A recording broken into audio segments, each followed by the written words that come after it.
everyone, so today we're going to talk about the big idea in environmental science on national parks. This is by Clarissa de la Rosa, Nikki Fleurier, and Carrie Boswell. So we're first going to talk about the history of these parks, which are a fairly new thing in the United States and around the world. The Act of March 1st, 1872 was when Congress established Yellowstone Park as a public park or ground for the benefit of everyone and the people. It was placed under exclusive control of the Secretary of the Interior. So these parks weren't really created until the end of the 1800s, and actually the United States was one of the first in the world to start doing this, because after the creation of Yellowstone, the world started taking notice on how successful these parks were and started creating their own.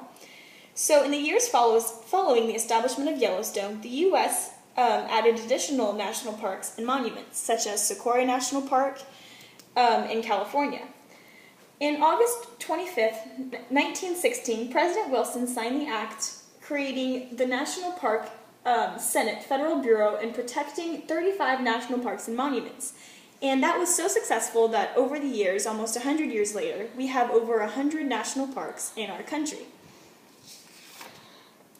So now let's talk about a person probably not a lot of y'all have heard of, named John Muir. He was born in 1838 and died in 1914. He was a Scottish-American naturalist, author, environmental philosopher, and early advocate of preservation of wilderness in the United States.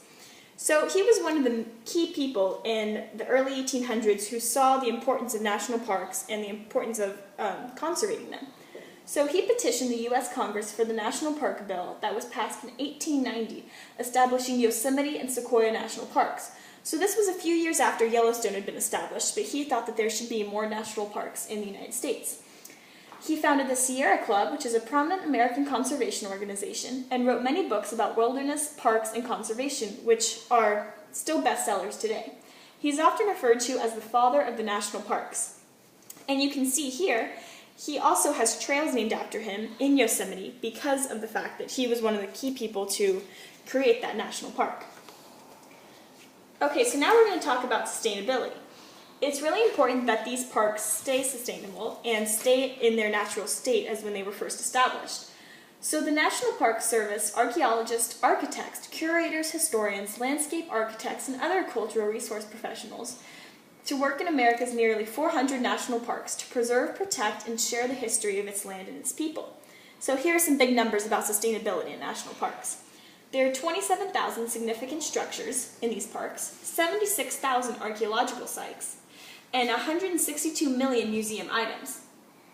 Beyond this, the National Park Service is part of a national preservation partnership working with American Indian tribes, states, local governments, nonprofit organizations, historic property owners, and educational institutes who believe in the importance of our shared heritage. So there's almost $3 billion in preservation grants. There are 49 national heritage areas and over 2,000 national historical landmarks in these national parks. So not only does sustainability have to do with the environment, but also the historical sites in these national parks. So the main thing that national park leaders have to deal with is environmental, social, and economic factors in these parks. And this all leads to a greater National Park Service. So the environmental basically means that you have to preserve the land as it was when you first made a national park and make sure that the species on it are fine and doing well. Social means that people can come and visit, which leads to economic, which is the tourists that come and bring money to the area. All of this means that the national parks can continue to operate well. Some numbers also having to do with economic factors are the amount of people that these national parks employ and the revenue that they bring in. Okay, so now we're going to talk about locations. The biggest national park in the United States is the Wrangell St. Elias in Alaska.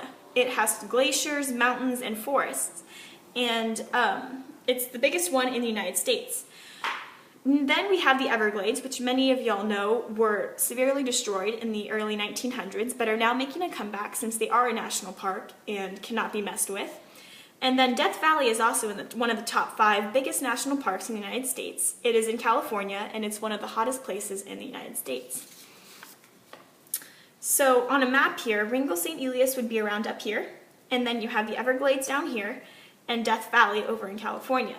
And as you can see, the majority of the national parks are along the Rocky Mountains and leading up into Alaska.